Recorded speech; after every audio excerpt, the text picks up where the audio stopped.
أشهد أن لا إله إلا الله। বরং আল্লাহ প্রত্যেক মানুষের কাছেই হিকমা আশা করেন। আমরা প্রজ্ঞা অর্জন করতে চাই, আমরা প্রজ্ঞার সাথে জীবন গড়তে চাই। তো প্রজ্ঞা জিনিসটি আসলে কি? এই নতুন সংক্ষিপ্ত সিরিজটি ডক্টর সাকিব হোসেনের অনুসন্ধান ও তার পিএইচডি থিসিস পেপার কুরআনে বর্ণিত হিকমা এর উপর ভিত্তি করে তৈরি করা হয়েছে, যা উস্তাদ নোমান সরাসরি দর্শকদের সামনে সংক্ষিপ্ত আকারে উপস্থাপন করেছিলেন।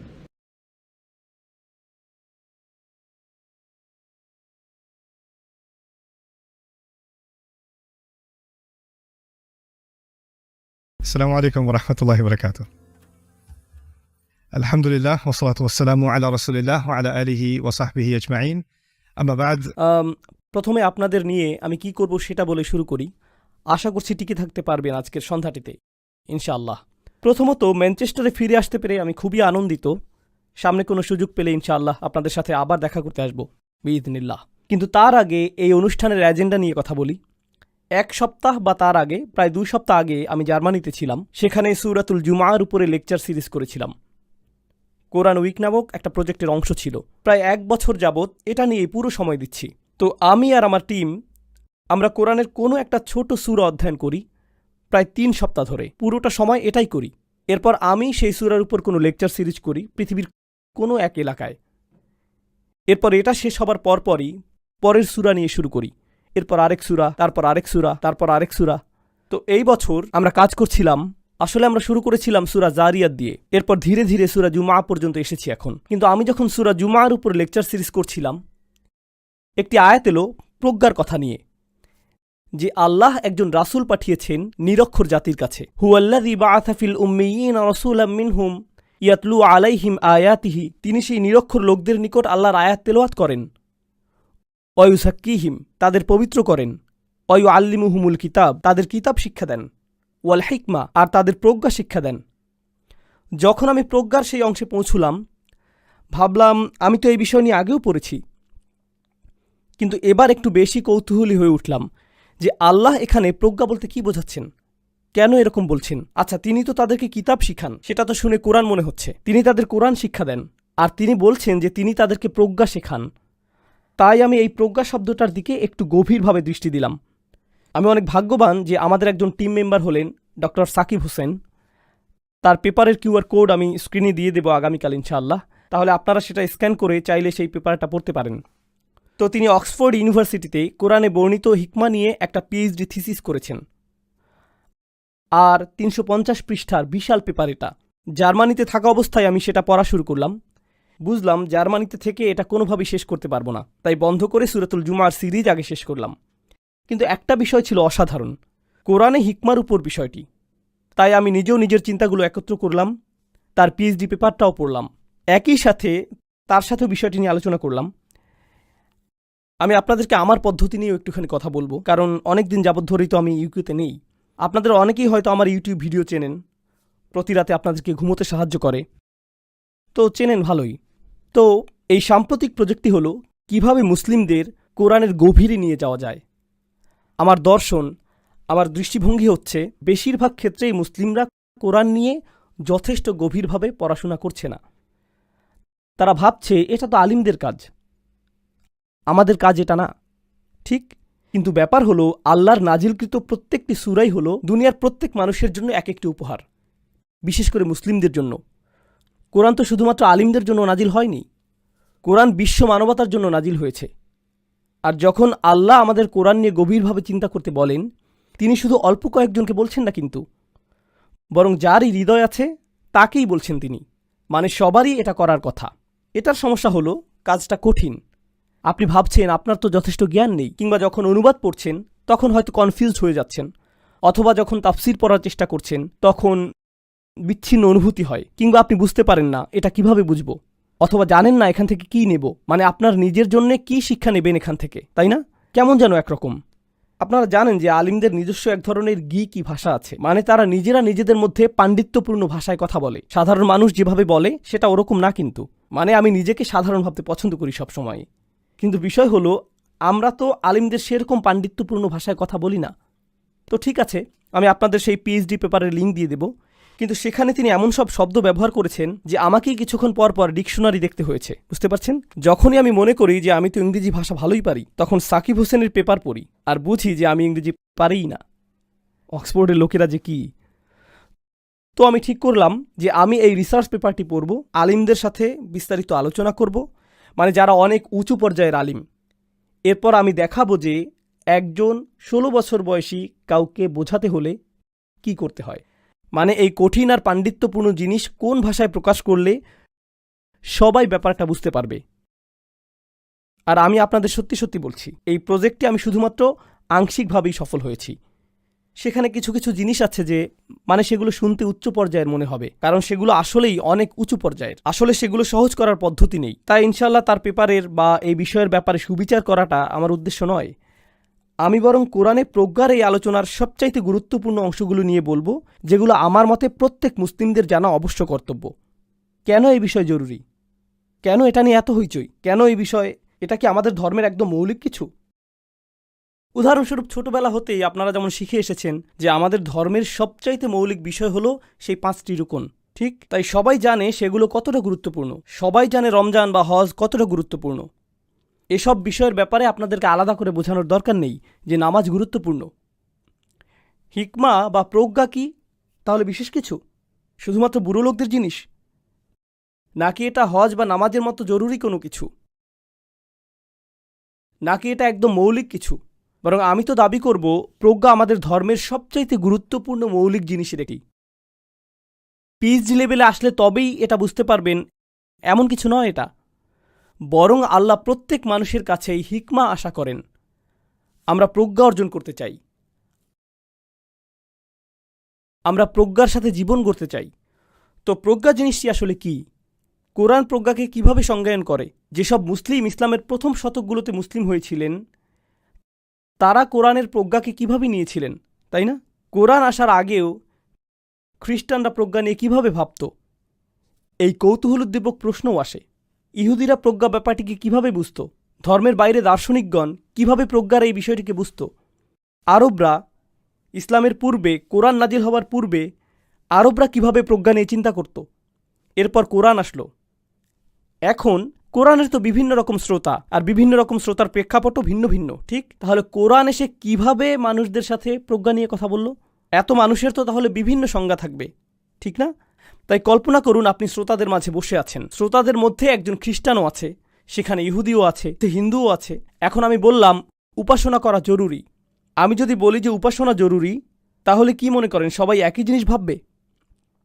তাদের সবারই উপাসনা বলে ভিন্ন ভিন্ন ধারণা হবে, তাই না? তাই যখন আমি প্রজ্ঞা শব্দটি বলবো, যে ব্যক্তি দর্শনে পড়ে আসছে সে যখন শুনবে তখন তার কাছে সেটা ভিন্ন কিছু একটা হবে। অন্য কেউ যে সাহিত্য পড়েছে তার মাথায় ভিন্ন কিছু আসবে। প্রত্যেকেরই একই শব্দের ভিন্ন ভিন্ন সংজ্ঞা হবে। আর কোরআন এসে এই সাধারণ শব্দটি ব্যবহার করেছে, যদিও যেসব মানুষ এই কোরআন শুনছে তাদের কেউ কেউ মূর্তি পূজা করে, যেমন আরবের মুশরিকরা, কেউ কেউ খ্রিস্টান, কেউ কেউ আবার ইহুদি, অনেকে আবার আজ্ঞেয়বাদী, তাই না? কেউ কেউ আবার শুধুই দার্শনিক, আবার অনেকে শুধু কবি। আর আল্লাহ তাদের সবার সাথে কথা বলছেন, আর সেই সাথে আল্লাহ আমাদের সবার সাথেও কথা বলছেন, ঠিক? আর তিনি এই সাধারণ শব্দ ব্যবহার করছেন প্রজ্ঞা। তাই এই জিনিসটি উদ্ঘাটন করা আমাদের জন্য জরুরি হয়ে উঠেছে। তো এখন এটা নিয়ে শুরু করব, তার আগে সতর্ক করে দেই, আজকে হবে বিরক্তিকর দিন, কাল হবে মজার। এটাই পরিকল্পনা। আমার পরিকল্পনা হলো আজকের দিনে বিরক্তিকর জিনিস বলে আগামীকাল মজার জিনিসে যাব। এভাবে কালও আপনাদেরকে আসতে রাজি করাতে পারবো। আবার ঘটনা সম্পূর্ণ বিপরীত হতে পারে, এতটাই খারাপ হতে পারে যে হয়তো আপনারা বলবেন, ও এটা এত বিরক্তিকর ছিল, আর করতে পারবো না, ঠিক? তাই যে কোনো কিছু হতে পারে, কিন্তু আপাতত এই পরীক্ষাটি করে দেখি কি হয়। ঠিক আছে, তাহলে সূচনামূলক বক্তব্য দিয়ে শুরু করি। সাধারণত আমি পাওয়ার পয়েন্ট স্লাইড ব্যবহার করি না, তবে ইদানিং বেশি বেশি করছি। এটা আপনাদের জন্য করি না, নিজের জন্যই করি, যেন খেয়াল করে যা কিছু আলোচনা করতে চাই তার কোনো কিছু বাদ না পড়ে যায়। তাই আমি যেসব স্লাইড দেখাবো আপনাদের, ইচ্ছে হলে সেগুলোর ছবি তুলে নিতে পারবেন। আমি জানি কখনোই সেগুলো আর দেখবেন না, আমি আপনাদেরকে চিনি। কখনোই বলবেন না, আচ্ছা সেদিন যেসব ছবি তুলে এনেছিলাম সেগুলো দেখে দেখে চিন্তা ভাবনা করি। হবে না এরকম। এটা শেষে আপনারা টিকটকে গিয়ে কোন বিড়াল পিয়ানো বাজাচ্ছে তা দেখা শুরু করবেন। এটাই করেন আপনারা। তার চাইতে বরং বাস্তবিক হই, ঠিক আছে? আপনারা স্ক্রিনে দেখতে পান, আপনাদের দেখাতে চাচ্ছি যে নবীজি সাল্লাল্লাহু আলাইহি সাল্লামকে মানুষকে আল্লাহর দিকে ডাকার মিশন দেয়া হয়েছিল, তাই না? আল্লাহর পথে মানুষকে ডাকতে সহজ কাজ, কিন্তু আল্লাহ সেটা তাকে কিভাবে বললেন? উদাহরণস্বরূপ আল্লাহ তাকে বলছেন, উদউ ইলা সাবিলি রব্বিক বিল হিকমা, তোমার রবের দিকে ডাকো হিকমতের সাথে। এখানে আমি প্রজ্ঞা শব্দটি ব্যবহার করব। প্রজ্ঞার মাধ্যমে তোমার প্রভুর দিকে ডাকো। নবী সাল্লাল্লাহু আলাইহি সাল্লামের মিশন হলো মানুষকে আল্লাহর দিকে ডাকা, আর আল্লাহ বলছেন তোমাকে এই একটি অস্ত্র দিয়েই এটা করতে হবে। কোন অস্ত্র? প্রজ্ঞা। আর আসলে এখানে সাথের মানে হলো তোমাকে প্রজ্ঞার সাথে করতেই হবে, অর্থাৎ মানুষকে ডাকার পদ্ধতি সম্পূর্ণ প্রজ্ঞার সাথে অবশ্যই হতে হবে। একই সাথে তাদের ডাকার সময়ে যা যা বলবে সেটাও প্রজ্ঞাপূর্ণ হতে হবে। যেভাবে ডাকবে সেটা যেমন প্রজ্ঞাময় হতে হবে, তেমনি যা বলে ডাকবে সেটাও প্রজ্ঞায় পরিপূর্ণ হতে হবে। দেখুন, যেহেতু আমি একজন মনোবিজ্ঞানের ছাত্র আর এখানেও মনোবিজ্ঞানের কিছু বিষয় আছে, তাই সেটা বুঝিয়ে বলছি। আমি যদি আমার বাচ্চাকে কথা শুনতে বলি, তবে কয়েকভাবে তাকে বলতে পারি এখানে আসতে কিংবা এখানে বসতে। ঠিক কিছু কিছু বাবা মারা জানেন আমি কি বলতে চাচ্ছি। তো আপনার সন্তান যদি দুষ্টুমি করে বা কথা না শুনে আর আপনি চান যে সে চুপ করে বসুক, কয়েকভাবে বলতে পারেন। পৃথিবীর নির্দিষ্ট দেশের মানুষ হলে আপনি একভাবে করতে পারেন, যেমন তার দিকে অগ্নিশর্মা দৃষ্টি দিয়ে বলতে পারেন, এই, আর এটাই যথেষ্ট। ঠিক, বা আপনি যদি মা হন তবে বলতে পারেন, তোর বাপকে আজ জানাচ্ছি, অপেক্ষা কর। সেটাই ছেলেবেলার জন্য যথেষ্ট, একদম যথেষ্ট। মানে আখিরাত মনে করিয়ে দেবার জন্য ছেলের জন্য সেটাই যথেষ্ট, সে চুপ করে যাবে। ঠিক, কিন্তু জানেন কি, বাচ্চা যদি এখন আপনার কথা শুনেও থাকে, সে বুঝে নিয়েছে যে শুধুমাত্র যখন কোনো শাস্তির ভয় থাকবে তখনই কথা শুনতে হয়। ঠিক, তাই শাস্তির ভয় না থাকলে আমার কিসের দরকার নেই? কথা শোনার দরকার নেই। এখন আমার যদি প্রজ্ঞা থাকে তাহলে আমি ভাবব আমি কি এমন করতে পারি যাতে যখন থাকবো না তখনও আমার বাচ্চাটা দুষ্টামি না করে ভালো হয়ে থাকবে। তখন এটা শুধু নির্দেশ দেওয়া হবে না, বরং প্রজ্ঞার সাথে যোগাযোগ সম্পর্ক তৈরি করবে। এটাই প্রজ্ঞা। ধরুন আপনারা স্বামী স্ত্রী ঝগড়া শুরু করলেন। এটা শুধু ম্যানচেস্টারেরই সমস্যা না, সবখানেই এমন। আপনারাই শুধু বিপদে না। তো আপনারা ঝগড়া করলেন আর প্রত্যেকবারই একই বিতর্ক, একই কথার পিছের কথা, শতবার একই জিনিস হবার পর আপনি ভাবছেন, তাই নাকি? আর তুমি যে, তাই নাকি? আর তুমি যে, আপনি জানেন এই বাক্য কেমন হবে। এটা তো এর আগেও আরও শত হাজারবার ব্যবহার করেছেন। আপনি জানেন এটা বলার পর অন্যজন থেকে কেমন প্রত্যুত্তর আসবে। আপনি জানেন এই বাক্য কেমন হবে, এরপর সেটার উত্তরে আপনি কি বলেন। আপনি সব কিছুই জানেন, একইভাবে শত হাজারবার খেলেই যাচ্ছেন, কিন্তু তবু আপনি কি করেন? ভাবেন যে না, আমাকে বলতেই হবে। এই আচরণের মাঝে কি অনুপস্থিত জানেন? প্রজ্ঞা। এখানে প্রজ্ঞা নেই, কারণ একই জিনিস করছেন, একই ঘটনা বুঝতে পারছেন না, সমস্যাটি ধরতে পারছেন না আপনি। তাই আল্লাহ তার রাসূলকে বলছেন তোমাকে কথা বলতে হবে। শুধু মানুষদের আল্লাহর দিকে আসতে বলাটাই যথেষ্ট নয়, তোমাকে মানুষদের প্রজ্ঞার সাথে আল্লাহর দিকে আসতে বলতে হবে, প্রজ্ঞাময় শব্দের ব্যবহার করতে হবে। আচ্ছা দেখুন, বাস্তব উদাহরণ দেই। যদি বড় কারো সাথে কথা বলি, তবে তার সাথে কি বাচ্চাদের মতো করে কথা বলবো? যদি কোনো বিদ্বানের সাথে কথা বলি, তবে কি ছাত্রদের সাথে কথা বলার মতো করে কথা বলবো? একজন অপরিচিত মানুষের সাথে কি পরিবারের কারোর সাথে যেভাবে কথা বলি সেভাবে বলবো? না, আমাকে পরিস্থিতি দেখতে হবে, আমাকে সেই মানুষকে দেখতে হবে, আমাকে সেই স্থান দেখতে হবে, আমাকে প্রেক্ষাপট দেখতে হবে, বলার ঠিক সময় কি না তাও দেখতে হবে, সবই দেখতে হবে। তাহলে সেটার অর্থ কী দাঁড়ায় জানেন? প্রজ্ঞার দাবি হলো যদি আপনি আল্লাহর পথে দায়ী হন তাহলে আপনাকে পরিস্থিতি সম্পর্কে খুব ভালো জানা থাকতে হবে। তো অনেক মাই আমার কাছে আসেন পৃথিবীর বিভিন্ন জায়গা থেকে। আমি চাই সব মায়েরাই যেন এই প্রজ্ঞা শেখেন। তারা বলেন আমার ছেলে কথা শুনতো, আমার মেয়ে আমার কথা শুনতো, এখন জানি না কি হয়ে গেল, আমার কথা আর শোনে না, নামাজ পড়তে বলি নামাজ পড়ে না। আপনি কি তাদের নামাজ পড়তে বলতে পারবেন? আমি জিজ্ঞেস করি, তারা কখন থেকে কথা শোনা বন্ধ করলো? আমি জানি না। দয়া করে মনে করুন কখন থেকে তারা কথা শোনা বন্ধ করে দিল। যখন টিনেজার হলো তখন থেকে। আর তার কত আগে? আচ্ছা বলুন, তাদের হাতে মোবাইল কখন দিয়েছেন? এমন হবার পেছনের কারণগুলো কি দেখেছেন আপনি? তাদের কিভাবে আপনি নামাজ পড়তে বলেন? নামাজের সময় হয়েছে, নামাজ পড়ো। কি সুন্দর করে প্রজ্ঞার সাথে আল্লাহর দিকে ডাকার পদ্ধতি।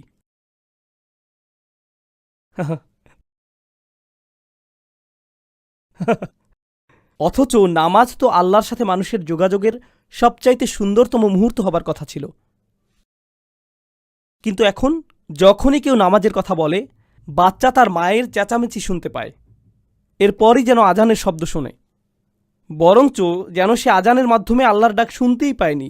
মাথার ভেতরে মায়ের চেঁচামেচিই বাজতে থাকে। এখন সে নামাজ পড়ে না বিরক্তির কারণে, আল্লাহর উপর বিরক্তি না, তার মায়ের উপর। তখন মা মনে মনে ভাবে, আমি যদি আরেকটু চিল্লাচিল্লি করি তাহলে হয়তো কাজ হবে। উদউ ইলা সাবিলি রব্বিকা বিল হিকমা, এটা তো একটা মৌলিক দাবি। আচ্ছা, কল্পনা করুন যে এই লোকগুলো, আপনারা যদি কিছুই না জানেন, আমার অনেক আরব বন্ধু আছে, যদিও যা বলতে চাচ্ছি তা বলা ঠিক নয়, তবুও বলি, আমার আরব বন্ধুরা তারা এতই একগুয়ে, উফ, আমি তো ভাবতাম শুধু পাঠানরাই এমন। আমি পাঠান, কিন্তু আরবরা, উফ, এই আরবরা যেমন ছিল সেখান থেকে বদলিয়ে এখন যেরকম সেরকম বানানো কেমন কঠিন। তাদের সংস্কৃতিকে ফেলে দিয়ে, তাদের পদ্ধতি ছুঁড়ে ফেলে, তাদের পরিবারের বিরুদ্ধে যেয়ে, তাদের বড়দের বিরুদ্ধে যেয়ে যেভাবে তারা পরিবর্তিত হলো, আপনি তাদের শুধু বদলে যেতে বললেই তো তারা বদলাবে না, বরং নিশ্চয়ই তাদেরকে আল্লাহর পথে কোনো সিক্রেট রেসিপি দিয়ে ডাকা হয়েছিল। আর এই আয়াত অনুযায়ী সেই সিক্রেট রেসিপি হলো প্রজ্ঞা।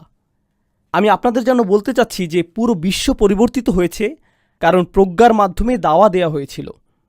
এজন্যই আজ পৃথিবীটা এমন। আজ আমরা মুসলিম কারণ নবীজি এই নীতিতেই চলতেন, উদউ ইলা সাবিলি রব্বিকা বিল হিকমা। এটাই হিকমা। আমি শুধু আপনাদের দেখাতে চাচ্ছি যে কেন হিকমা এত জরুরি, তাই না? তো চলুন আরেকটু আগাই। আচ্ছা, এখন এটাকে বলে মাক্কি কালানুক্রম। সহজ ভাষায় বুঝিয়ে বলছি, কোরআনের ভেতর 2 ধরনের সূরা আছে, ঠিক? আপনারা বলতে পারবেন সেগুলো কি? 2 ধরনের সূরা। আচ্ছা, মাক্কি আর মাদানী। আমি যেগুলো জানি আর যেগুলো জানি না সেটা নয়, কিন্তু আমি এই কথা বলছি না, আমি বলছি মাক্কি সূরা আর মাদানী সূরা। তো এটা হচ্ছে মাক্কি সূরা সম্পর্কিত। মাক্কি সূরাগুলোর মধ্যে সবচাইতে আগে প্রজ্ঞার ব্যাপারটি মূলত দাউদ আলাইহিস সালামের ব্যাপারে বলা হয়েছিল। বিস্তারিতভাবে পরে বলবো, কিন্তু এখন আপনাদের শুধু ধারণাটি দিচ্ছি, শুধু আপনাদের চিন্তায় ধারণাটা দিতে চাচ্ছি। তো আল্লাহ তাকে বললেন, আল্লাহ তার রাজত্ব শক্তিশালী করলেন। এরপর তাকে আল্লাহ বললেন, আমি তাকে প্রজ্ঞা দিয়েছিলাম। এরপর আল্লাহ বললেন অফাসলাল খিতব, আর আমি তাকে সিদ্ধান্তমূলক কথা বলার পদ্ধতিও দিয়েছিলাম। তিনি বক্তৃতায় খুবই ভালো ছিলেন। অন্যভাবে বললে তার প্রজ্ঞা তার কথা বলার পদ্ধতির মাধ্যমেই প্রকাশিত হচ্ছিল। তাই মনে মনে আপনি প্রজ্ঞাবান, সেটা একটা জিনিস, কিন্তু যখন আপনি আপনার মুখ খোলেন তখন শুনে মূর্খ মনে হয়, অথচ আপনার মনে প্রজ্ঞাময় শোনাচ্ছিল। এমন কি কখনো হয়েছে? আমার সাথে তো প্রায়ই হয়। আমার নিজের মাথায় সেটা খুবই ভালো শোনাচ্ছিল, কিন্তু সেটা এখানে আসতে আসতে, সেই কথা এখান থেকে এখানে আসতে আসতে অনেক রাস্তাঘাট পাড়ি দিতে হয়, ঠিক? তাই যখন কথাটি বের হয় শুনে মনে হয়, আরে আমি তো এটা বোঝাতে চাইনি। অনেক সময়ই এমনটা হয় যে মানুষ তার নিজের ধারণাটি ভালোভাবে অন্যকে বোঝাতে পারছে না। আল্লাহ বলছেন যে তিনি দাউদ আলাইহিস সালামকে শুধু প্রজ্ঞাই দেননি, বরং তাকে সেটা ভালোভাবে বহিঃপ্রকাশ করার ক্ষমতাও দিয়েছিলেন, অত্যন্ত কার্যকরীভাবে। এটাই হলো অফাসলাল খিতাব, ঠিক আছে? তো এটা ছিল প্রথম। আপনারা দেখতে পাচ্ছেন যে দ্বিতীয়টি হলেন ঈসা আলাইহিস সালাম। আল্লাহ কোরআনে এটা একাধিকবার বলেছেন। তার মধ্যে সবচাইতে গুরুত্বপূর্ণটি মনে হয় এটা, ওয়ালাম্মা জাআ ঈসা বিল বাইয়িনাত ক্বালা ক্বাদ জি'তুকুম বিল হিকমা। খুবই মজার এটা। একমাত্র এই নবীর সম্পর্কেই কোরআনে এভাবে বলা হয়েছে। আল্লাহ বলছেন যে যখন আল্লাহ তাকে, অর্থাৎ ঈসা আলাইহিস সালামকে প্রমাণ দিলেন, মানে তিনি সমস্ত প্রমাণ যখন সামনে আনলেন, ঈসা যখন মুজিজা দেখালেন, তখন লোকদের বললেন যে ইতুকুম বিল হিকমা, আমি তোমাদের কাছে প্রজ্ঞা সহ এসেছি। আমি তোমাদের কাছে কি? প্রজ্ঞা নিয়ে এসেছি। এখন এই ব্যাপারটি স্পেশাল, কারণ আমরা কোরআনে ঈসার ব্যাপারটি একটু পর আবার দেখব। আমরা এই দৃষ্টিকোণ থেকেই তাকে দেখব। আল্লাহ বলছেন ঈসাকে বিশেষভাবে এক ধরনের কি দেয়া হয়েছিল? প্রজ্ঞা। আর তিনি গিয়ে তার কওমের কাছে বললেন, দেখো আমি তোমাদের কাছে প্রজ্ঞা নিয়ে এসেছি, যে ইতুকুম বিল হিকমা। এরপর অবশেষে এই ধারাবাহিকতায় আমরা আমাদের রাসূলুল্লাহ সাল্লাল্লাহু আলাইহি সাল্লামের কাছে আসছি। আল্লাহ বলছেন যালিকা মিম্মা উহিয়া ইলাইকা রাব্বুক মিনাল হিকমা, এটাই আল্লাহ আপনাকে হিকমত হতে দিয়েছেন। তো আল্লাহ এখন নবীজি সাল্লাল্লাহু আলাইহি সাল্লামকে বলছেন আপনাকেও হিকমা দেয়া হয়েছে। তো এখন পর্যন্ত 3 জন নবী পাওয়া গেল। আমরা দেখলাম দাউদ আলাইহিস সালামকে, মাক্কি কোরআনে কাকে? দাউদ আলাইহিস সালাম, এরপর ঈসা আলাইহিস সালাম, এরপর মুহাম্মদ সাল্লাল্লাহু আলাইহি সাল্লাম, এই ধারাবাহিকতায়। আচ্ছা, এখন আমরা মাদানী সূরার দিকে যাচ্ছি। ওগুলো ছিল মাক্কি সূরা, এখন আমরা যাচ্ছি মাদানী সূরাতে। আর এখানে আপনাদের বলতে চাই যে মাদানী সূরাগুলোতে নবীদের কথা বলার বদলে যা বলা হয় তা হলো হিকমা কথাটি বারবার কিতাবের উল্লেখ করার পরই আসে। মানে আল্লাহ বারবার বললেন কিতাব আর হিকমা, কিতাব আর হিকমা, কিতাব আর হিকমা, বেশ কয়েকবার ভিন্ন ভিন্ন স্থানে তিনি কিতাব আর হিকমা অনেকবার উল্লেখ করেছেন। এই কাজটি কিন্তু মাক্কি সূরাগুলোতে হয়নি। মক্কাতে যেই কোরআন দেয়া হয়েছিল সেখানে এভাবে বলেননি আল্লাহ, কিন্তু মদিনাতে যেই কোরআন দেয়া হয়েছে সেখানে বেশ কয়েকবার করে বলেছেন কিতাব আর হিকমা, কিতাব আর হিকমা। তো এই দুইটা ধারার মধ্যে একটা সম্পর্ক তৈরি করা হচ্ছে এখানে। আর সূরাতুল আহজাবে একবার তিনি বললেন আয়াতিল্লাহি ওয়াল হিকমা, আল্লাহর আয়াত, আল্লাহর ওহীগুলো এবং হিকমা। আচ্ছা, এদিক দিয়ে আল্লাহর ওহীগুলো তার কিতাবও, তাই না? তো এই সম্পর্ক এখানে তৈরি করা হচ্ছে যেটা মদিনাতে, যেটা মক্কাতে ছিল না, কিন্তু মদিনাতে এখন করা হচ্ছে। আর ইনশাআল্লাহ আগামীকাল আমার কাজ হবে আপনাদের কিতাব ও হিকমতের মধ্যে এই সম্পর্কটা বুঝতে সাহায্য করা, কারণ সহজে বোধগম্য বই কোনটি? সেটা কোরআন। ঠিক আরেকটা জিনিস আপনাদের বলি, তা হলো আরবিতে কিতাব শব্দের আরেকটা অর্থ হলো আইন। এটা হচ্ছে আইন, মানে হালাল হারাম ইত্যাদি, এটাকেও কিতাব বলে। তাছাড়া এটা ইংরেজিতেও কিন্তু ব্যবহৃত হয়, যেমন I am gonna do this by the book, অথবা দ্য জাজ through the book at him. এর মানে বিচারক সংবিধানের বই তুলে বাদীর দিকে ছুঁড়ে মারলেন, এটা কিন্তু না, বরং এর অর্থ হলো বিচারক আইনের সম্পূর্ণ নীতির সদ্ব্যবহার করেছেন। ঠিক এভাবেই কিন্তু আল্লাহ শব্দটিকে কোরআনে ব্যবহার করেছেন। তিনি বললেন কিতাবুল্লাহি আলাইকুম, অর্থাৎ আল্লাহর কিতাব তোমাদের উপর বাধ্যতামূলক, এটা অনুযায়ী তোমাদের চলতে হবে। আল্লাহর কিতাব মানে আল্লাহর আইন। তাহলে আরবিতে কিতাব শব্দের আরেকটা অর্থ হলো আইন। তাহলে মদিনাতে এই কথাটির অর্থ আপনারা ভাবতে পারবেন এভাবে, আইন ও প্রজ্ঞা, আইন ও প্রজ্ঞা, আইন ও প্রজ্ঞা, এভাবেই মদিনাতে এটা এসেছে। আচ্ছা, তাহলে সামনে আগাই। এখনও আমি কিন্তু সিরিজটি শুরু করিনি, এটা ভূমিকা পূর্ব ভূমিকা। একাধিক ভূমিকা কিভাবে দিতে হয় সেটা আমি পাকিস্তান থেকে শিখেছি। অসাধারণ এক অভিজ্ঞতা ছিল ওটা। আমাকে আমন্ত্রণ জানানো হয়েছিল ওখানে, প্রায় 10 দিনের জন্য গিয়েছিলাম। 23টি বিশ্ববিদ্যালয়ে কথা বলেছি। পাকিস্তানের অর্ধেকই ড্রাইভ করেছিলাম। করাচিতে ল্যান্ড করে সেখান থেকে লাহোর, আবার লাহোর হতে পেশোয়ার পর্যন্ত ড্রাইভ করে গিয়েছিলাম। মধ্যে মধ্যে বিশ্ববিদ্যালয়ে থেমেছি। তো একটা বিশ্ববিদ্যালয়ের গল্প বলছি, সেটার নাম বলবো না, তাহলে তারা লজ্জা পাবে। তো যাই হোক, বসে আছি এখানে, তারা যা বলছে আমি অনুবাদ করে বলছি, যদিও আপনাদের বেশিরভাগই হয়তো উর্দু বোঝেন। এখন আমাদের প্রধান বক্তাকে পরিচয় করিয়ে দেবার জন্য আমি আমাদের চ্যান্সেলরকে আমন্ত্রণ জানাচ্ছি। তিনি এসে লেকচার দেওয়া শুরু করলেন। তারপর বললেন, এখন আমি পরবর্তী পরিচায়ককে পরিচয় করিয়ে দিচ্ছি। তারা একজন আরেকজনের ভূমিকা দিচ্ছে, এভাবে প্রায় 10 জন একে অপরকে পরিচয় করিয়ে দিল। এখন আপনাদের অপেক্ষার পালা শেষ হচ্ছে, পঞ্চম পরিচায়ক। আমি তো আমার চেয়ারে গলেই যাচ্ছিলাম। তো এভাবেই তাদের থেকে একাধিক ভূমিকার বিষয়টি আমি শিখেছি। তো যাই হোক, এরপর তাদের থেকে আরেকটা জিনিস শিখেছি, তা হলো ফুল দেয়া। যেখানে যাই তারা আমাকে বিশাল এক ফুলের তোড়া ধরিয়ে দেয়। আরে, আমি ফুল দিয়ে করবোটা কি?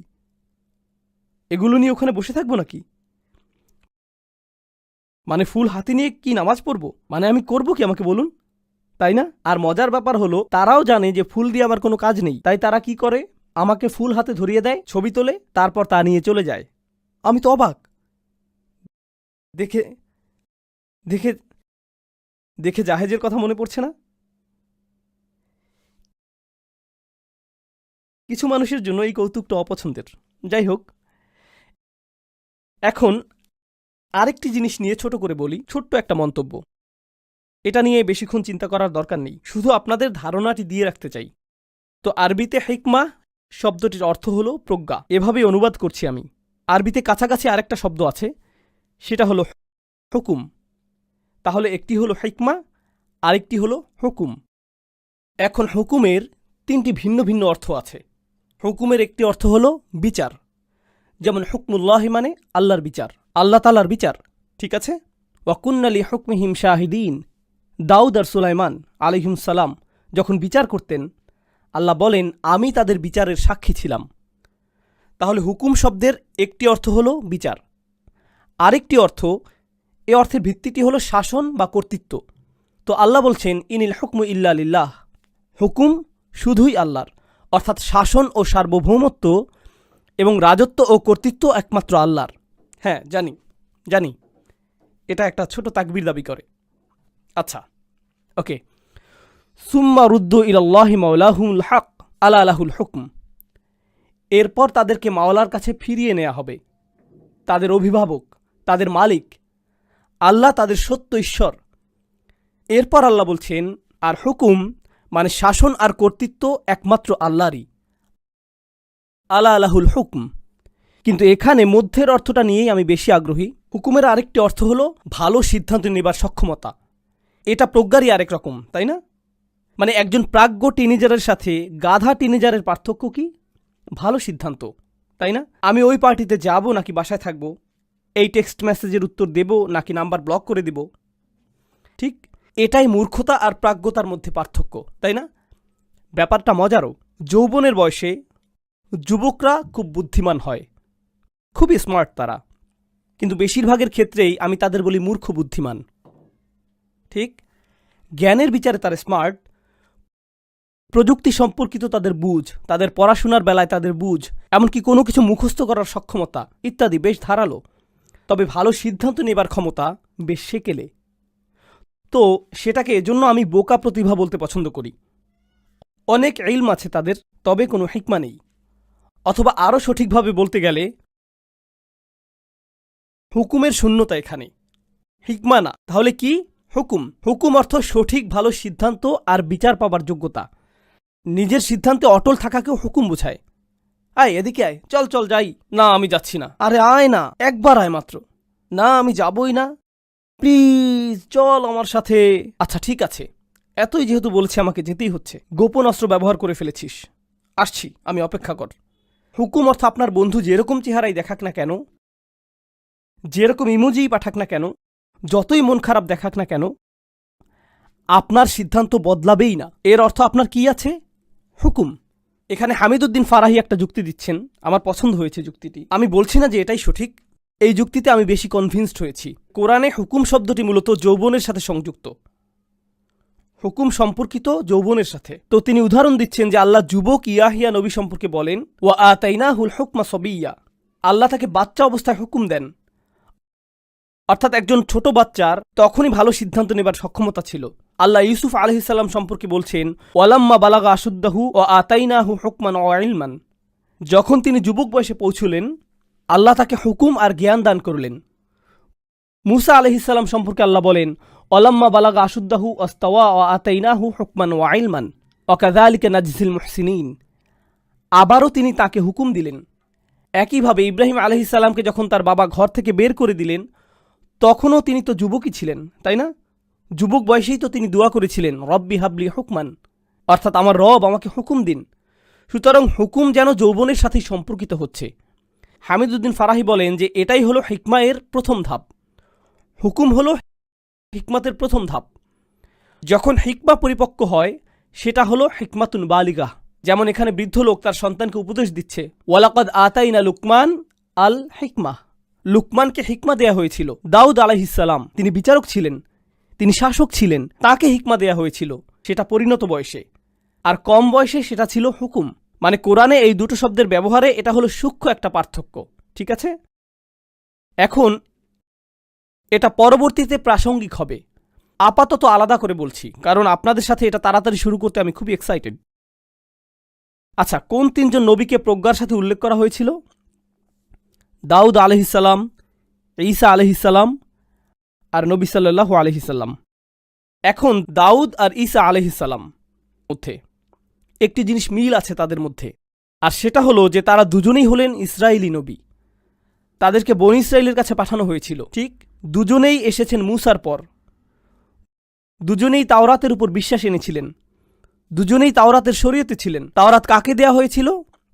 মূসা আলাইহিসসালাম। তো দাউদ আলাইহিসসালাম হল মূসার তাওরাতের অনুসারী, আর ঈসাও মূসার তাওরাতের অনুসারী আলাইহিমসালাম।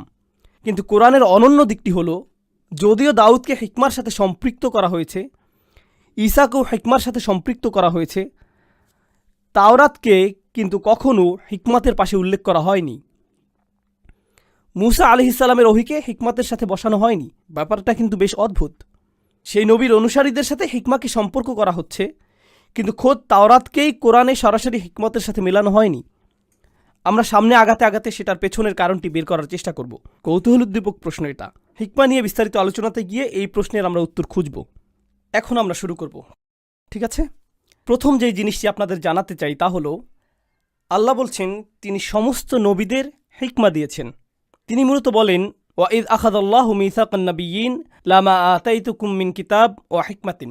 আল্লাহ সমস্ত নবীর শপথ গ্রহণ করলেন যে যখনই আমি তোমাদের কোনো কিতাব বা হিকমা দেব, তো তিনি সমস্ত নবীদের জন্য প্রজ্ঞা উল্লেখ করলেন। আচ্ছা, এটা এক নাম্বার। এরপর তিনি বিশেষ করে ইব্রাহিম আলাইহিসসালামের পরিবারের ব্যাপারেও বললেন। আল্লাহ বলেন, ফাকাদ আতাইনা আলা ইব্রাহিম আল কিতাব ওয়াল হিকমা। আল্লাহ বলছেন আমি ইব্রাহিমের পরিবারকে কিতাব আর হিকমা দিয়েছি। তাহলে বই আর প্রজ্ঞা ইব্রাহিম আলাইহিসসালামের পরিবারেরই অংশ।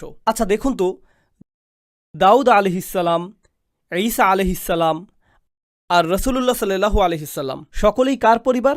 ইব্রাহিম আলাইহিসসালাম, ঠিক? তো তাদের মধ্যে সম্পর্ক এমনিতেই আছে। আচ্ছা, আপনাদের তো দাউদ আলাইহিসসালামের উল্লেখ আগেই করেছি। তাকে হিকমা দিয়েছিলেন আল্লাহ। ঈসা আলাইহিসসালামকে হিকমা দেয়া হয়েছিল। এরপর আমাদের নবীজিকে হিকমা দেয়া হয়েছে। বিভিন্নভাবে তাকে দেয়া হিকমাতের বর্ণনা দেয়া হয়েছে কোরআনে। কিন্তু কোরআনে দুটো দৃষ্টান্ত আছে যেখানে হিকমা এমন মানুষকে দেয়া হয়েছে যারা নবী নন। এখানে বেশ মজার ব্যাপার আছে। হিকমা দেয়া হয়েছে নবী নয় এমন মানুষকে। প্রথম জন হলেন, এটা যে কেউ হতে পারে। আল্লাহ বলছেন, ইউতিল হিকমাতা মাইয়াশা, তিনি যাকে ইচ্ছা তাকে হিকমত দেন। তিনি যাকে ইচ্ছা তাকে হিকমা দেন। অমাই ইউতাল হিকমাতা ফাকাদ উতিয়া খায়রান কাসীরান, যাকে হিকমা দেয়া হলো তাকে অনেক ভালো কল্যাণ দেয়া হলো। এখন এই আয়াতে আল্লাহ বলছেন তিনি হিকমা কাকে দিতে পারেন? যে কাউকে। তাহলে আমি পেতে পারি, আপনিও পেতে পারেন, যে কেউ পেতে পারে, যে কেউ হিকমা পেতে পারে, ঠিক? তাহলে আমাদের যা করতে হবে তা হলো, এখানে একটা জটিলতা আছে। সেটা হলো এক ধরনের হিকমা তিনি নবীদেরকে দেন, আবার আরেক ধরনের হিকমা তিনি কাকে দেন? সবাইকে। এই দুটোর মধ্যে পার্থক্য কি? তাদের দুজনের মাঝে সম্পর্ক কি? দুটো কি একই শব্দ? তাহলে এই দুটোর মধ্যে সম্পর্ক কিভাবে বের করব? ঠিক আছে। আর এরপর আর শেষ একটি আছে, সেটা হলো লুকমান রাদিয়াল্লাহু আনহু। সূরা লুকমানে খুব জনপ্রিয় একজনের উল্লেখ করা হয়েছে। তার নাম হলো লুকমান। ইসলামের আগে তিনি খুব জনপ্রিয় ছিলেন। অনেকে বলে তিনি আরবও নন। তো ধরুন তিনি অনারব এক লোক, কিন্তু প্রজ্ঞার সাথে মানুষের মাঝে সমস্যা আর ঝগড়াঝাটি সমাধানে তার বেশ নামডাক ছিল। মানুষ তার প্রজ্ঞার প্রতি আকৃষ্ট ছিল অনেক। আর এই যে লোকটি তার প্রজ্ঞার জন্য এত জনপ্রিয়, কোরআন কিন্তু সেটা সত্যায়ন করছে যে সে আসলেই প্রজ্ঞাবান ব্যক্তি ছিল। তার প্রজ্ঞার অনেকটুকুই তিনি তার সন্তানকে উপদেশ দেবার সময় ব্যবহার করেছিলেন। তাই আল্লাহ সূরা লুকমানে তার সন্তানকে দেয়া উপদেশ আমাদের কাছে উপস্থাপন করেছেন। কিন্তু যখন আল্লাহ বলেন আমি লুকমানকে প্রজ্ঞা দিয়েছিলাম, মূলত তখন এই প্রজ্ঞা এমন মানুষকে দিচ্ছেন যিনি নবী নন। তিনি আসলেই নবী নন। তাই এটা নিয়েও দারুণ পড়াশোনা করা যেতে পারে। আচ্ছা, তাহলে নবী না এমন ব্যক্তিকে দেয়া হলে এই প্রজ্ঞার অর্থ কি? আর নবীকে দেয়া হলে সেই প্রজ্ঞারই বা অর্থ কি? এই দুটোর মাঝে পার্থক্য এই অংশটি তো আমি আপনাদের সাথে করেছি। সুতরাং এখন হিকমাতের সংজ্ঞা নিয়ে আলোচনা করব। এরপরই আপনাদের প্রথম বিরতি দেব। এর মধ্যে অনেকগুলো অংশ আছে, অনেক মজা হবে আশা করি। আপনাদের কথা দিচ্ছি, এটাই মূলত ক্লান্তিকর অংশ, ঠিক আছে? কথা দিচ্ছি। আগে দেখি এর অর্থটা কি। আরবি ভাষায় হিকমা শব্দের অর্থ কি? এটাকে বলে লেক্সিক্যাল মিনিং। লেক্সিক্যাল শব্দটি বেশ বড়। আপনাদের বোকা বানাতে ব্যবহার করেছি, কাজে দিয়েছে হয়তো। আশা করছি এখন আপনারা ভাবছেন আপনাদের পড়াশোনা হয়নি ভালো মতন, নিজেকে নিয়ে মন্দ ভাবছেন, গুগলে শব্দটির অর্থ খুঁজছেন। এটার মানে ডিকশনারি। লেক্সিক্যাল মানেই ডিকশনারি। এখন নিজেকে খুব উচ্চশিক্ষিত মনে হচ্ছে না? এখন বাসায় গিয়ে আপনি বলতে পারবেন মৌলিকভাবে হিকমা শব্দের লেক্সিক্যাল মিনিং হলো, আর বাসায় সবাই বলবে আরে দেখো এই লোক কি উচ্চশিক্ষিত। আচ্ছা,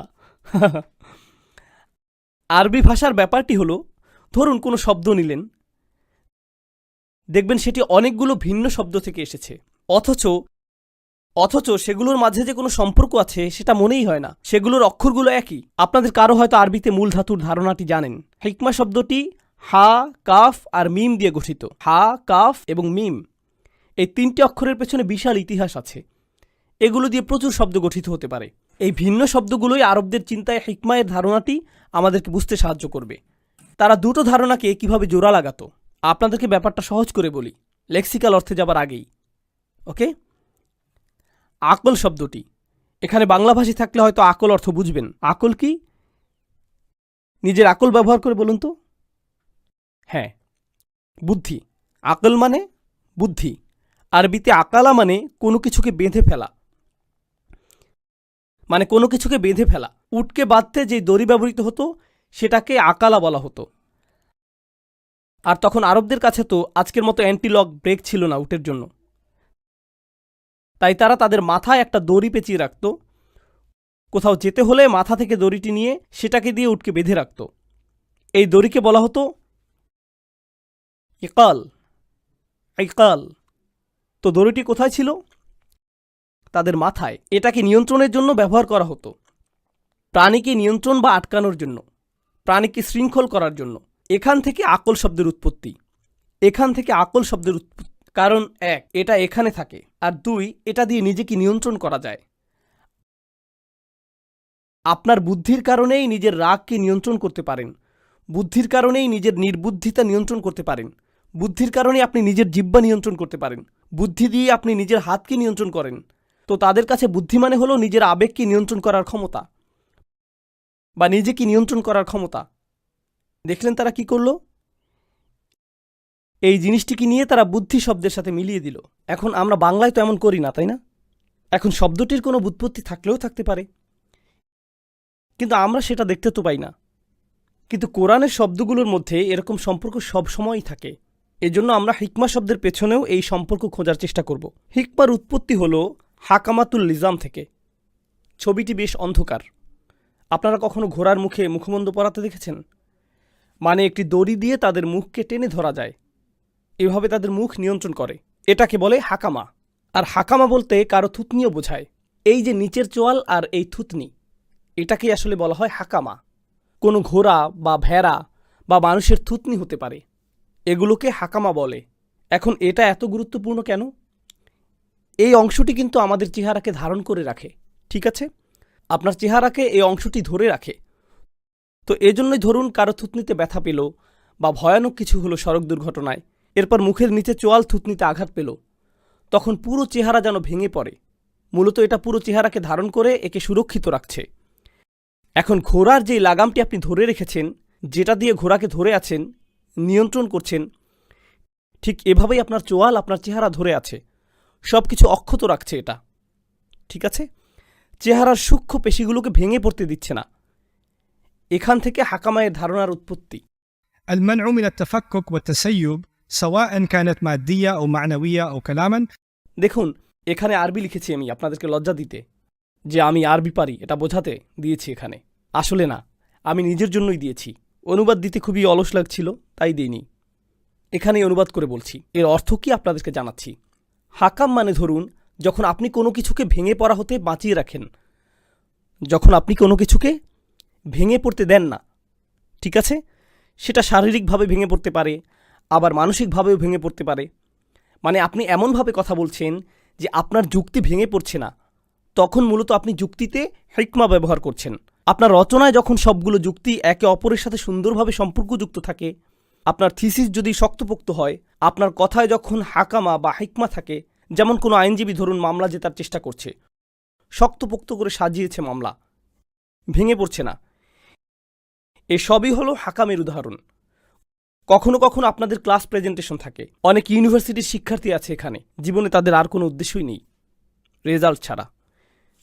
তো যখন আপনাদের ক্লাস প্রেজেন্টেশন থাকে, ধরুন আপনি প্রেজেন্টেশনের মধ্যেই সব ভুলে গেলেন, সাথে আপনার ল্যাপটপও নষ্ট হয়ে গেল, হয় না এমন? অনেকের আবার স্মৃতিও দুর্বল। আমার তো ওই দিন মনে পড়ছে, আর অসমোসিস, অসমোসিস হলো যাতে মসিস আছে। And এর মানে হলো সব ভেঙে পড়ছে। তো যাই হোক, এটা হচ্ছে লেক্সিক্যাল মিনিং। এখন চলুন খুবই পুরনো প্রাচীন ইসলামিক ডিকশনারি দেখি। খুবই পুরনো প্রাচীন ইসলামিক ডিকশনারি দেখি। এগুলো ইসলামের প্রথম বা দ্বিতীয় শতকের বিদ্বানদের ডিকশনারি। তারা কোরআনের শব্দ দিয়ে ডিকশনারি লিখছিলেন। তারা হিকমার সংজ্ঞা কিভাবে দিয়েছেন, প্রজ্ঞার সংজ্ঞা তাদের কাছে কি? আচ্ছা, এই যে কোনো কিছুকে ধরে রাখার ধারণাটি, এটা মাথায় রাখুন, ঠিক আছে? তো হিকমার ধারণাটি হলো কোনো কিছুকে সংরক্ষণ করা। এই ধারণাগুলো নিয়ে আমরা পরে কাজ করব। তো إن تفسير غريب القرآن لزيد بن علي الحكمة الأمانة والبيان والفقه والعقل والفهم. এখানে তিনি বলেন হিকমা হতো বিশ্বাসযোগ্যতা।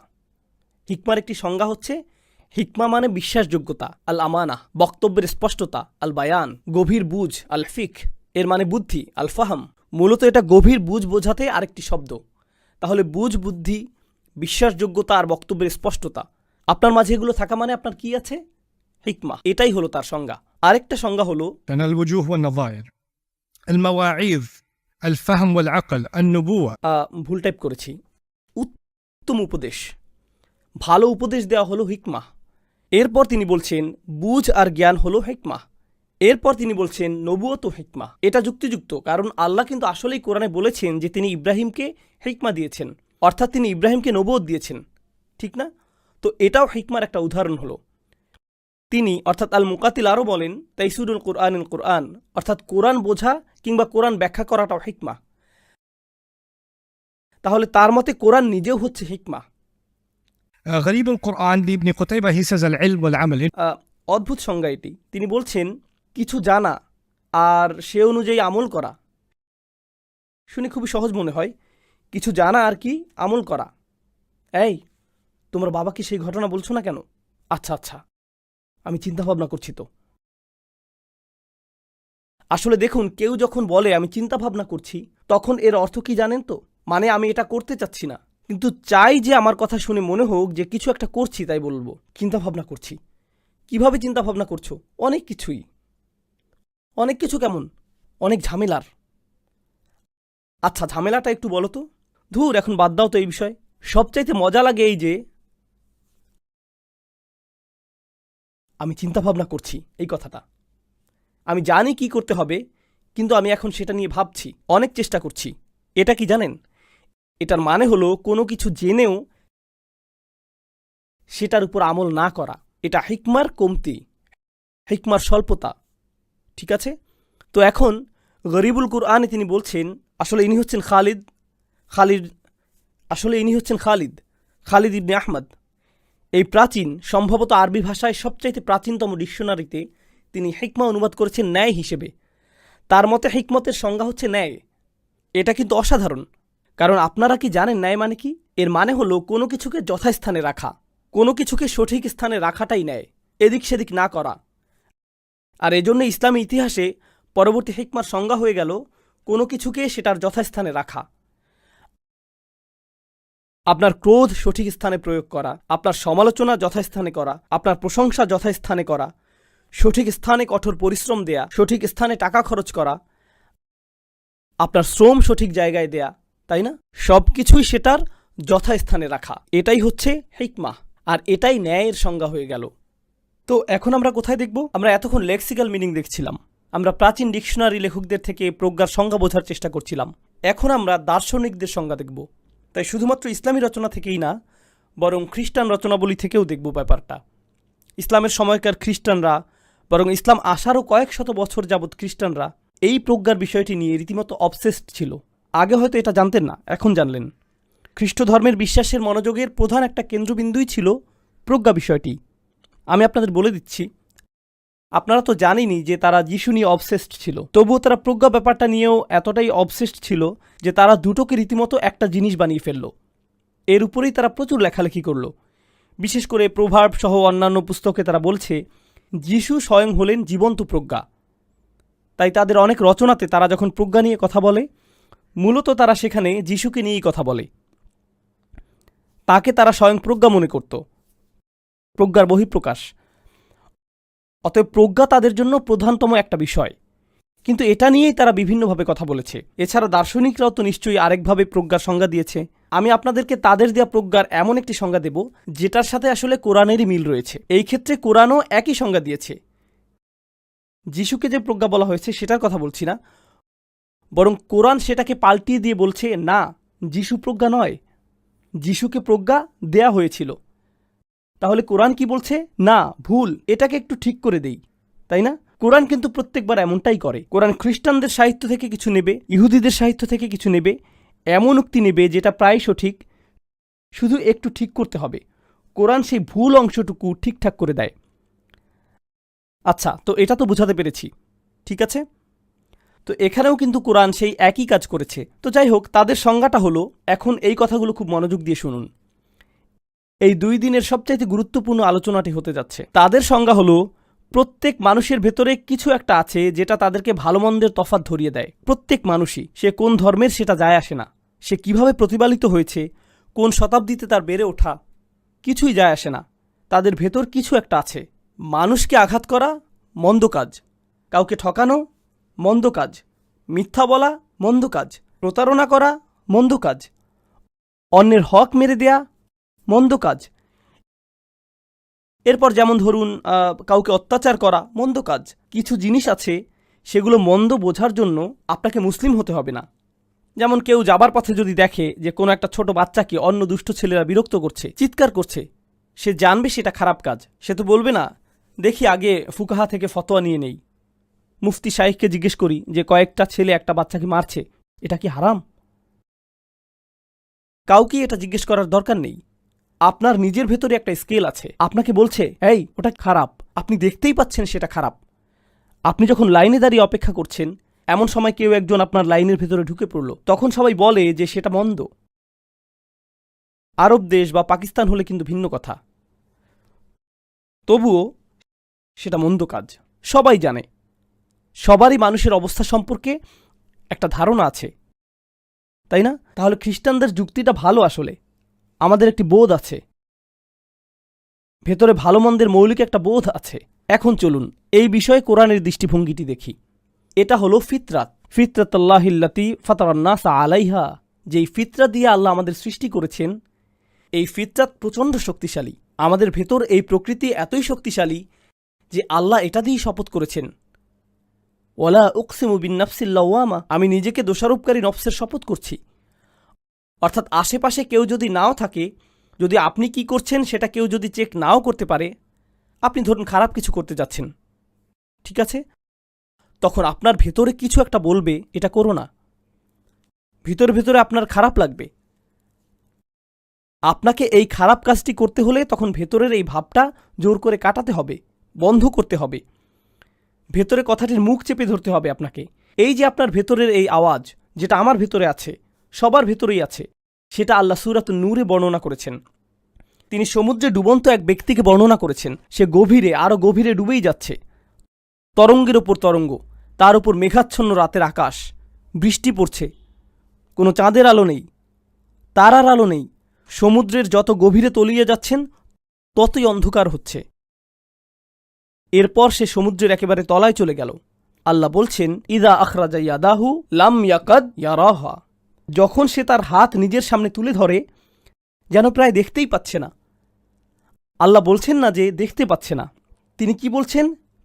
প্রায় দেখতে পাচ্ছে না। এর অর্থ কি জানেন? কিছু একটা তবুও আছে, যতই অন্ধকার হোক না কেন। ধরুন কেউ ক্লাবে গেল, কেউ মদ পান শুরু করল, অন্য কেউ ড্রাগ নেওয়া শুরু করল, কেউ কয়েক বছর ধরে নেশা করছে। 1000 বার খাবার পরেও সে যখন বোতলটি আরেকবার নিল, মুখে নেবার আগেই তার ভেতরে কিছু একটা বলছে এটা করা উচিত নয়। ভেতরে কিছু একটা এভাবে বলছে, দুর্বলভাবেই বলছে। এই অ্যালার্মটি খুবই দুর্বল, ব্যাটারিও শেষের দিকে, কিন্তু এখনও শেষ হয়নি। ভেতরে যে আছে সেটা আপনি বুঝতে পারছেন, এই চেতনাটি ভেতরে আছে। এটাকে আপনি চাইলে বিবেক বলতে পারেন, অথবা নৈতিকতা বলতে পারেন। আপনি উর্দুতে বলতে পারেন মেরা জামিন মুঝে তাঙ্কার রাহা হয়, আপনার ভিতরের সত্তা। ওকে, এটাই নফসে লাওয়ামা কোরআনে বর্ণিত, তাই না? আসলে খ্রিস্ট ধর্মে একে তারা প্রজ্ঞা বলে, মানে আমার আপনার ভেতরে ন্যায়ের একটা বোধ আছে, সেটাই। এখন খুব মজার একটা আলোচনা শুরু করতে যাচ্ছি। এখন আমরা শিখছি যে আল্লাহ হিকমা শিক্ষা দেন। তিনি কি ইব্রাহিমকেও হিকমা শিক্ষা দেননি আলাইহিসসালাম? তিনি দাউদ আলাইহিসসালামকে হিকমা শিখিয়েছিলেন, ঈসা আলাইহিসসালামকেও হিকমা শিখিয়েছিলেন, তিনি রাসূলুল্লাহ সাল্লাল্লাহু আলাইহি সাল্লামকে হিকমা শিক্ষা দিয়েছেন। এখন আল্লাহ আরও বলছেন, প্রত্যেক মানুষের মাঝেই কিছু পরিমাণ কি আছে? হিকমা ইতিমধ্যেই আছে তোমাদের ভেতরে। একটি আভ্যন্তরিক হিকমা আছে, আবার একটি বাহ্যিক হিকমা আছে, দুইটা আছে। এখন আমাদের খুঁজে বের করতে হবে এই দুটো হিকমার মধ্যে সম্পর্ক কী রকম। আচ্ছা, এখন ইহুদিদের দিকে যাই। আগে আমরা আলোচনা করলাম খ্রিস্টানদের দিকটি, এখন আমি আপনাদেরকে ইহুদিদের দিক থেকে বিষয়টি দেখাবো। এটা যিশুর কয়েকশো বছর পূর্ব থেকে শুরু হয়েছিল। তখন ইহুদিরাও প্রজ্ঞার বিষয়টি নিয়ে বেশ উৎসাহী হয়ে উঠেছিল, কিন্তু তাদের কাছে প্রজ্ঞার সংজ্ঞাটি ছিল একেবারেই ভিন্ন, সম্পূর্ণ অন্যরকম। তাদের ধারণা ছিল যে আসলে প্রজ্ঞা হলো কিছু বিশেষ মানুষ, কিছু স্পেশাল উচ্চ স্তরের মানুষের কাছে বিচার দিবসের বিস্তারিত জ্ঞান আছে।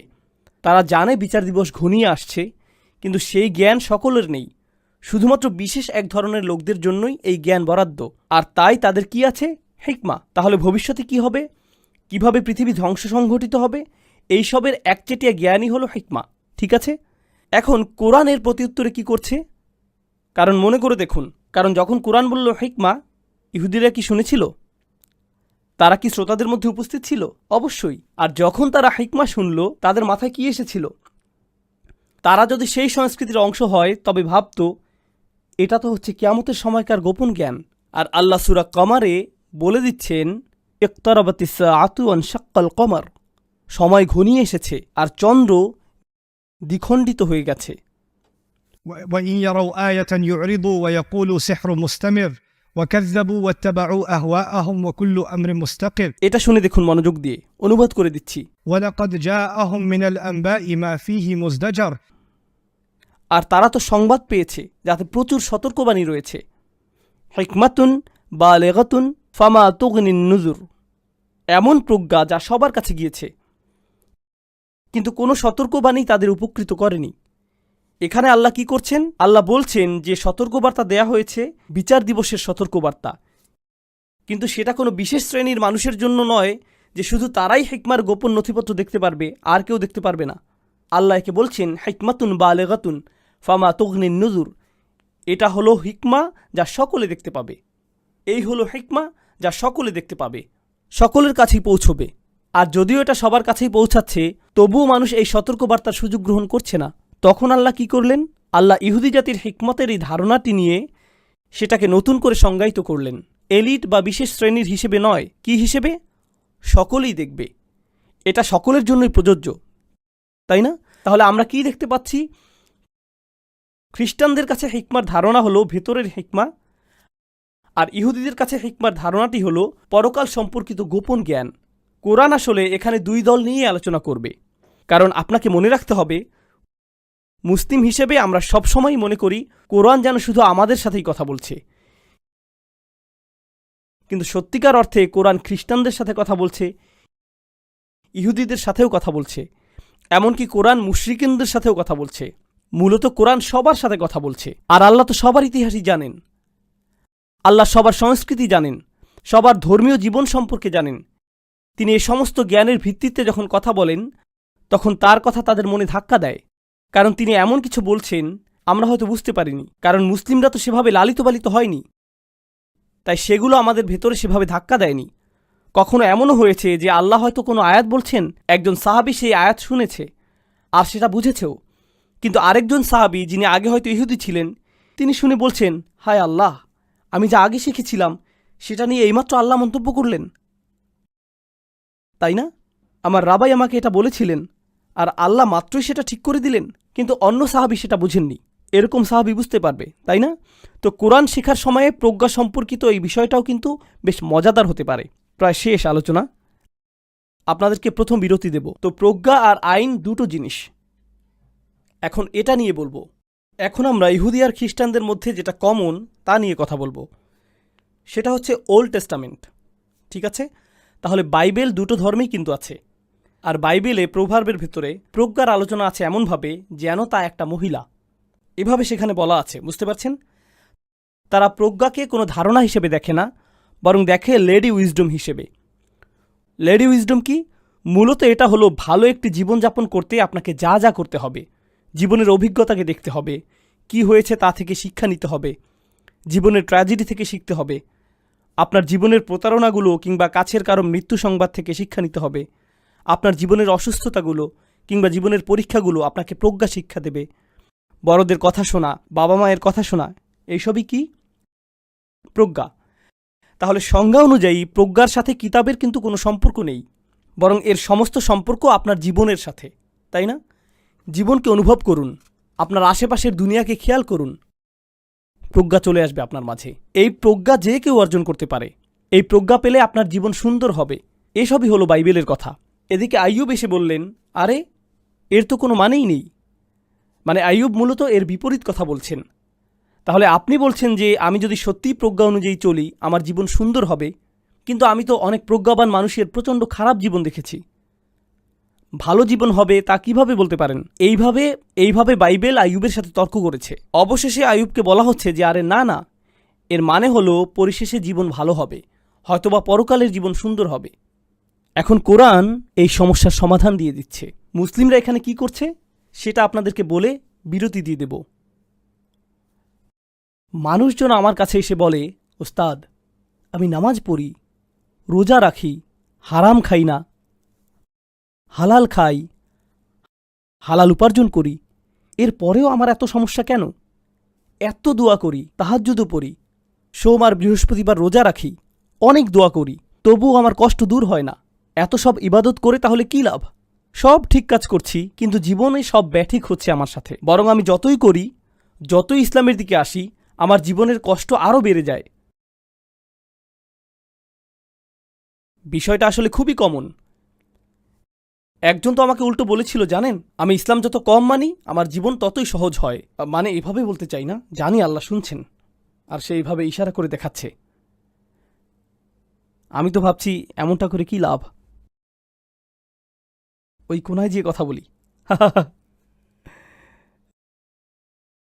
যেন ফেরেশতারা বলবে, আরে আরে ওরা তো ওই কোনায় চলে গেল, হায় হায় এখন লিখব কিভাবে।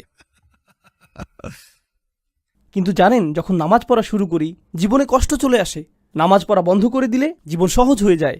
মানে এমনটাই হচ্ছে আমার সাথে। আমি তাকে বললাম, আপনাকে কে বলেছে যে আল্লাহকে মানলে জীবন সহজ হয়ে যাবে? কোরআন তো কখনো বলেনি। প্রবাদ আছে যে প্রজ্ঞার সাথে চলে জীবন ভালো হবে। কোরআনে কি এমন কিছু আছে?